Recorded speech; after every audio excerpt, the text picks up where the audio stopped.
Yesu ashimwe, reka ngusuhuze nkwifurize amahoro y'Imana, ukunda kandi ugakurikirana by'ukuri abagirana umunsi ku munsi, reka nkubwire ngo umugisha w'Imana ni ukubonekaho.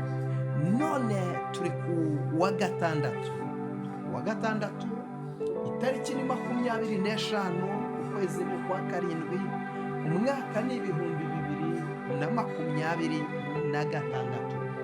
By'ukuri abagirane kuko umucyo wawe uje kandi ubwiza bw'Uwiteka bukaba bukurasiye. Imana y'amahoro ishimwe cyane. Uyu munsi nje kukubwira ngo Imana igutunguje igitangaza cyihuse. Haleluya! Imana igutunguje igitangaza cyihuse. Umaze iminsi urimo urarira, maze iminsi ureba imbere n'inyuma, ukareba nta nzira, ukabona nta hantu byanyura ngo utabarwe, ariko Imana yo yamaze kubona ko hari inzira, yamaze kurema uburyo, yamaze kuguharurira inzira. Imana yamaze kugambirira kuguhindurira amateka no kuguhindurira ubuzima mu izina rya Yesu Kristo. Ijambo ry'Imana riboneka mu gitabo cya mbere cya Samweli, ibice byaho ni 9. Turasoma duhereye ku murongo wa 20. Imana itugirire neza. Haranditse ngo, kandi rero iby'indogobe byo zimaze iminsi 3 zizimiye, ntiziguhagarike umutima, zarabonetse. Mbese iby'igikundiro byose byo muri Isiraheli bibikiwe nde? Si wowe n'inzu ya so yose? Maze Sawuli aramubaza ati, mbese sindi umubenyamini wo mu muryango muto mu ya Isiraheli? Kandi se inzu yanjye siyo iri hanyuma y'ayandi mazu yose y'ababenyamini? Ni iki gitumye umbwira bene ibyo? Samweli ahera ko ajyana Sawuli n'umugaragu we, abinjiza mu nzu y'abashyitsi, abicaza ku ntebe y'icyubahiro, maze basangwa bari nka 30. Maze Samweli abwira umunyagikari we ati, zana umugabane naguhaye akubwira kuwuhisha. Nuko umunyagikari aterura ukuguru n'ibyago byose abihereza Sawuli. Maze Samweli aravuga ati, ngurwo uruhisho rwawe. Haleluya! Tereka imbere yawe urye kuko wabihishiwe, bikarindira igihe cyategetswe, nkirarika abantu. Imana ishimwe. Imana ishimwe. Ndakubwiye ngo uyu munsi Uwiteka Nyiringabo Imana agiye kugutunguza igitangaza. Hari igitangaza kigiye kugutungura mu buryo utatekerezaga. Utunguwe n'igitangaza. Dusomye ijambo ry'Imana. Uyu nguyu yitwa Sawuli. Imana itugirire neza. Uyu Sawuli mwene Kishi ngo yari yibereye mu nzira igitondo kimwe.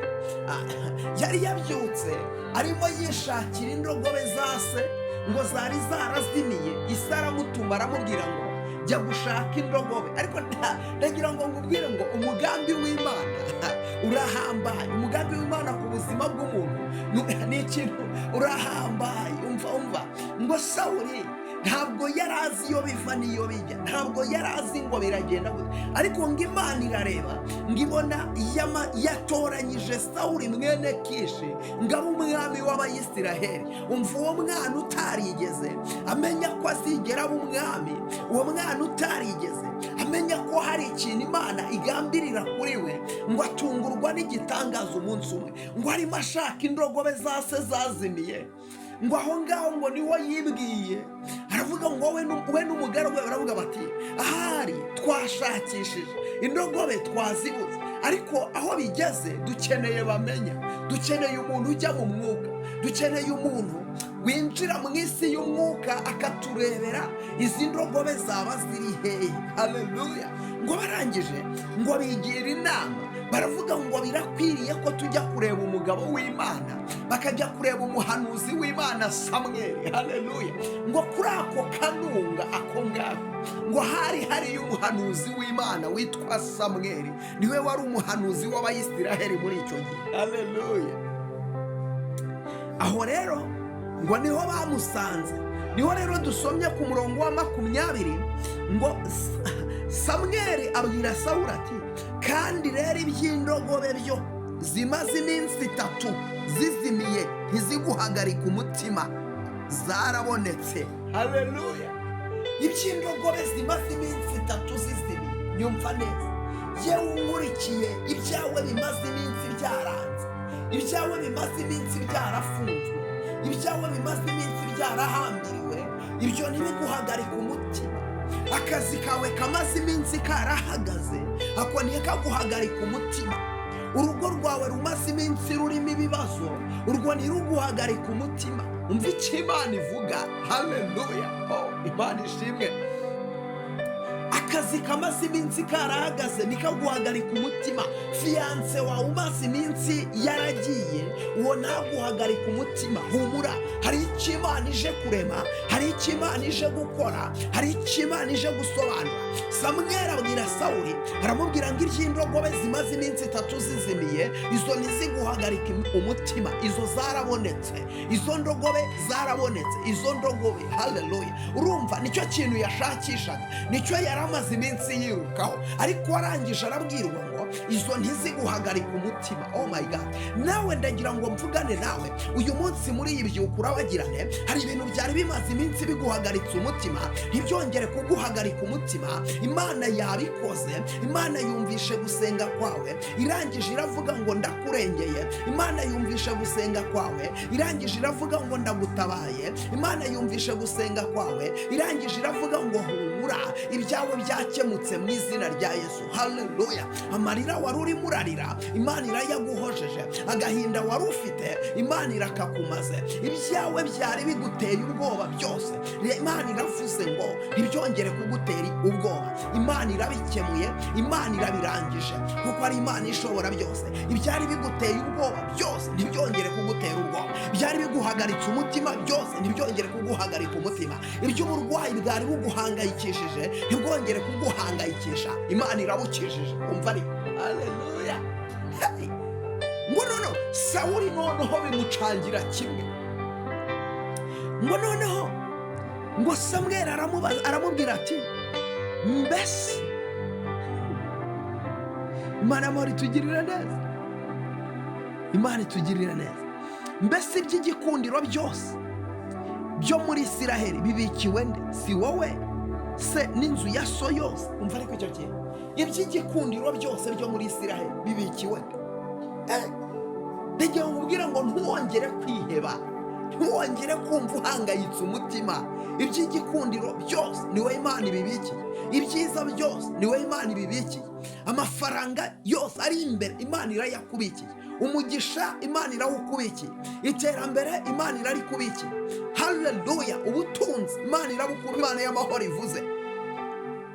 Haleluya! Arangije avuga ngo maze Sawuli aramusubiza ati, mbese sindi umubenyamini wo mu muryango muto wo mu ya Isiraheli? Ikibazo cyica abantu ni uko hari abantu bisuzugura, bakareba ibyo Imana yavuze, agatangira akareba ngo ubuse byashoboka bite, ngo ubuse ngo byanyura mu zihe nzira. Inzira utazi, kuko inzira z'Imana we ntiwazimenya. Umugambi w'Imana we ntiwawumenya. Umugambi w'Imana ni mugari, umugambi w'Imana ni muremure, umugambi w'Imana uragutse, umugambi w'Imana urabyibushye, umugambi w'Imana urenze kure cyane ibyo wowe utekereza kano kanya. Wowe utekereza ibintu bitoya, ariko Imana yo yatekereje ibinini. Uyu nguyu Sawuli yari yibereye mu by'indogobe za se, ariko Imana yo yamaze gutekereza ibintu by'ibwami. Ibaza ari wa wundi uri aho ngaho muri karitsiye bareba bakabona ni rushati, muri karitsiye bareba bakabona ntacyo azavamo, muri karitsiye bareba bakabona ntacyo azimarira. Imana itugirira neza. Haleluya! Arangije ngo ibyo muri Isiraheli byose bibikiwe nde? Si wowe n'inzu ya so. Haleluya! ariko rero ngo ngende uwo mu muryango muto, reka kwipfobya. Imana yaravuze, yavuze umugisha nta kizawukuraho, yavuze gukomera nta kizabikuraho, yavuze kuba umutsinzi nta kizabikuraho. Imana yaravuze ngo uzakoresha mariage nta kizabikuraho, naho wanyura mu miraba, mu ntambara, mu makuba nta kizabikuraho. Mugambi w'Imana nuyoba, mugambi w'Imana nupfa, mugambi w'Imana niwibagirana, mugambi w'Imana nusaza, umugambi w'Imana urakomeza. Abantu babishaka batabishaka, umugambi w'Imana urakomeza. Haleluya! Imana y'amahoro ishimwe cyane. Ndagira ngo nkubwire, komera, kandi ukomeze kuba imbere y'Imana, ukomeze kuba umurengezi, kandi ukomeze kwiringira. Imana iraza kugumya kubana nawe kandi iragumya kugufasha. Mana, ndagushima kuri Imana igira neza, ngushimiye ineza yawe, ngushimiye urukundo rwawe, ngushimiye gukomera kwawe, ngushimiye igitinyiro cyawe n'ubudahangarwa bwawe. Uri Imana y'amasezerano, uri Imana ikivuga bikaba, uri Imana hirya yawe nta yindi Mana. Ko wari uri kera na n'uyu munsi ni kuki, ko wakoraga ibikomeye na n'uyu munsi ni kuki bikora. Ndasengera uyu muntu wari unkurikiye Mana, ijambo ryawe rivuze neza, watekereje Sawuli watarayabimenya, ibyo ngibyo wowe wari ubizi, wari warabigambiriye, uragambira uravuga ngo Sawuli agomba kuba umwami. We ntabwo yari abizi, yabonaga ari umuntu uciriritse, ariko urabisohoza, urabikora. Ndasenze ngo bano bantu bankurikiye basohoreza amasezerano. Umukobwa uri hano umusohoreza amasezerano, umumama uri hano umusohoreza amasezerano, umusore uri hano umusohoreza amasezerano.